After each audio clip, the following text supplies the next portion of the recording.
Halo teman-teman, apa kabar? Welcome back to my channel. Di video kali ini kita akan melanjutkan tutorial REST API.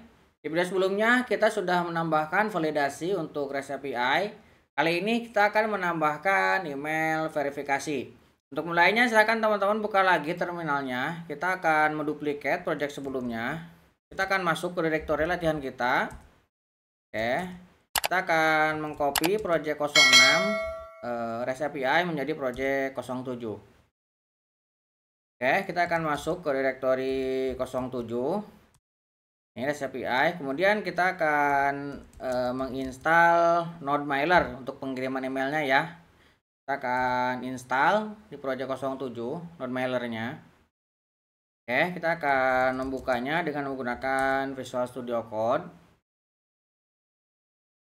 Oke, kita akan tambahkan beberapa config ya di env-nya.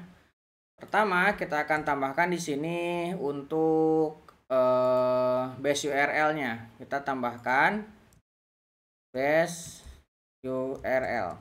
Nah, base URL kita akan ambil dari http://localhost, kita portnya 3000 ya. Nah, kita sampai sini.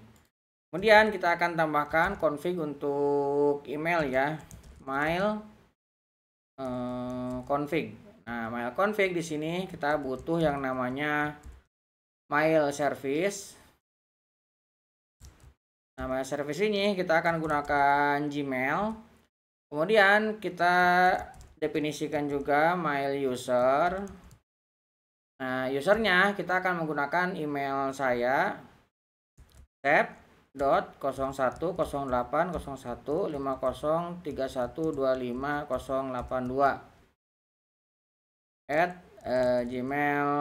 Ini sesuaikan dengan email teman-teman ya. Kita akan menggunakan Gmail nanti. Oke, kemudian kita definisikan mail passwordnya. Ini kita harus config dulu ya. Kemudian kita definisikan mail from. Nah, misalkan mail@kode.com. Ini boleh dummy ya, yang ini ya, email from-nya. Nah, ini yang passwordnya kita harus konfigurasi dulu. Ini emailnya supaya tidak salah ya, tes dulu. Oke, kita akan buka google.com ya. Kemudian teman-teman pilih akun yang akan teman-teman gunakan. Saya akan menggunakan akun ini ya, 0108. Kemudian teman-teman pilih yang akun ini. Nah, teman-teman pilih yang security. Kemudian teman-teman nanti pilih yang two factor verifikasi. Di sini ada two step verifikasi, ini dipilih. Nah, nanti akan diminta masukkan password. Teman-teman masukkan passwordnya ya. Oke, kemudian nanti teman-teman di bagian bawah ini ada app password. Tinggal diklik, nanti akan ada. Misalkan saya akan tambahkan di sini REST API example seperti ini. Kita akan create. Nah, nanti akan dikasih passwordnya ini. Kita tinggal copy ini dan kita simpan ke sini. Nah, ini spasinya kita hilangkan ya. Kita tidak perlu ada spasi. Ini kita hilangkan semua spasinya. Oke, ini tinggal kita save ya. Oke, ini tidak boleh ada spasi. Nah, sekarang kita akan masuk ke src. Kemudian di sini ada util. Kita akan buat satu file baru, send mail.js. Kita akan definisikan untuk pengiriman emailnya. Pertama, kita akan import NodeMailer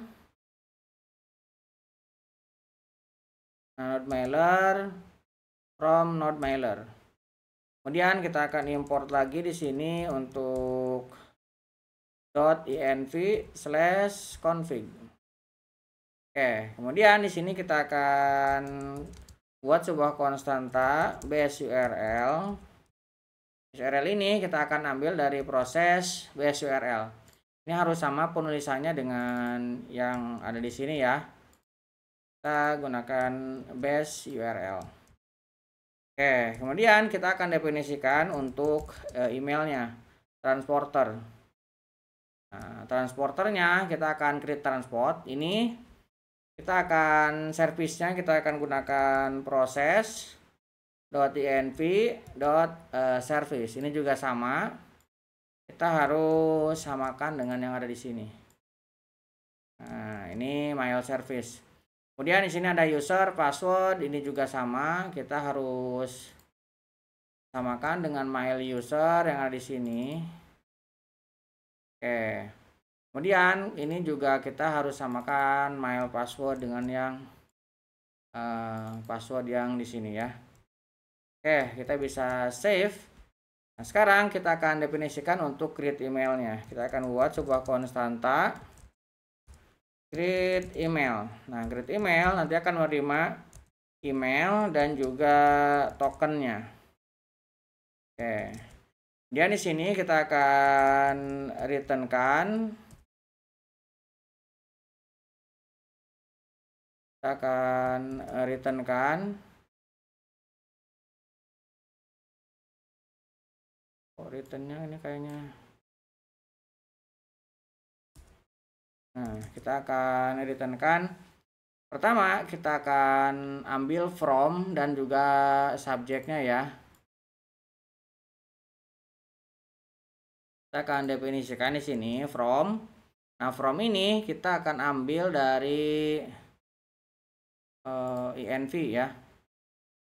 Ini kita akan ambil dari env from mail from, kemudian kita akan definisikan HTML-nya. HTML untuk return-nya nanti ya. Kita akan definisikan di sini.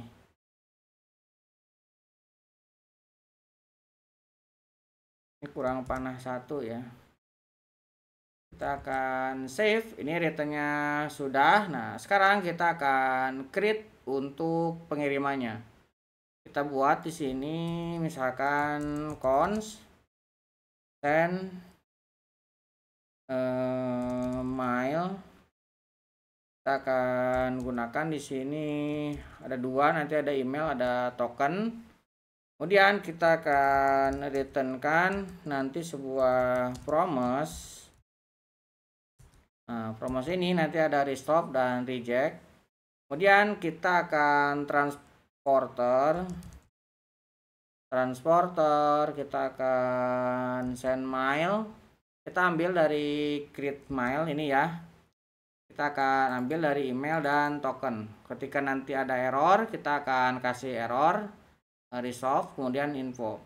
Nah, ini kita akan resolve-nya kita kasih true. Kemudian kita akan tambahkan di sini konsolnya ya, console.log. Kita tambahkan errornya. Kemudian di sini juga console.log kita akan kirimkan email send, kemudian kita tambahkan info dan responnya. Oke, ini kita buat, kemudian kita akan ekspor untuk objeknya, send emailnya ya. Send email ini kita kirimkan, kemudian create email ini kita gunakan di sini. Ada email, ada token, resolve, reject, ada error infonya. Oke. Sekarang buka lagi untuk controllernya. Di sini ada user controller. Nah, sebelum kita kirimkan, nah setelah kita create usernya, sekarang kita tambahkan di sini untuk emailnya ya. Kita buat sebuah konstanta untuk mengirimkan email. Misalkan saya kasih result, kita akan tambahkan white send email. Nanti akan kita terima new user. New user kan dari sini, kita akan ambil new user email, kemudian kita new user, kemudian ambil user ID. Ini kita ambil user ID ya.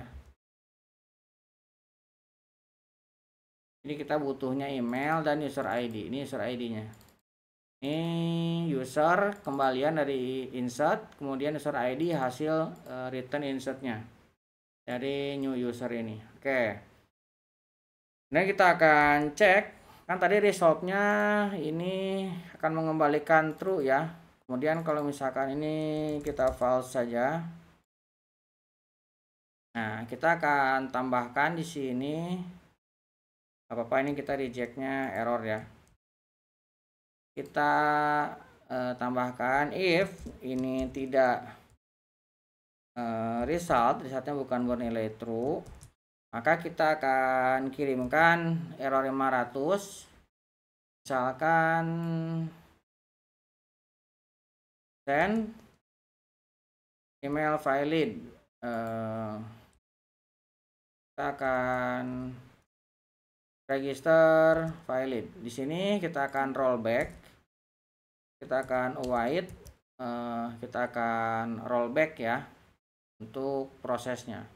Kemudian kalau misalkan else-nya, kalau misalkan dia berhasil, maka kita akan naikkan ini ke atas. Kita geser ke atas ya. Oke, kita akan save. Nah, ini ketika dikirimkan mailnya sudah panggil, kita akan coba jalankan control backtick. Oke, kita akan hapus dulu data sebelumnya ya. Kita sudah memiliki data, ini kita hapus dulu, confirm. Oke, datanya sudah kosong. Sekarang kita akan jalankan npm run dev.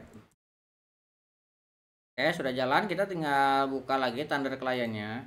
Ini yang sebelumnya kita gunakan, kita akan coba kirimkan lagi. Kita send. Yang nggak lama, tergantung internet teman-teman ya. Karena saya agak lambat, jadi ini prosesnya juga lama. Oke, user create successful. Di sini bisa teman-teman lihat. Harusnya ini bukan user create successful ya. User created, kemudian please check your email. Harusnya pesannya seperti ini ya, tapi nggak apa-apa, itu sudah terlanjur terkirim. Nah, sekarang kita akan buka lagi Google-nya di sini ya, google.com. Kita akan buka email yang menjadi tujuan tadi ya. Nah, kita buka yang ini. Kita buka Gmail-nya.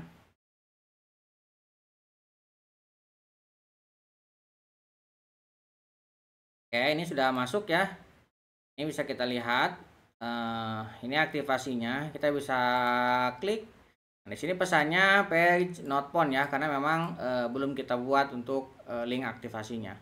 Di video selanjutnya kita akan menjalankan link aktivasi ini supaya ketika diklik dia langsung proses aktivasi.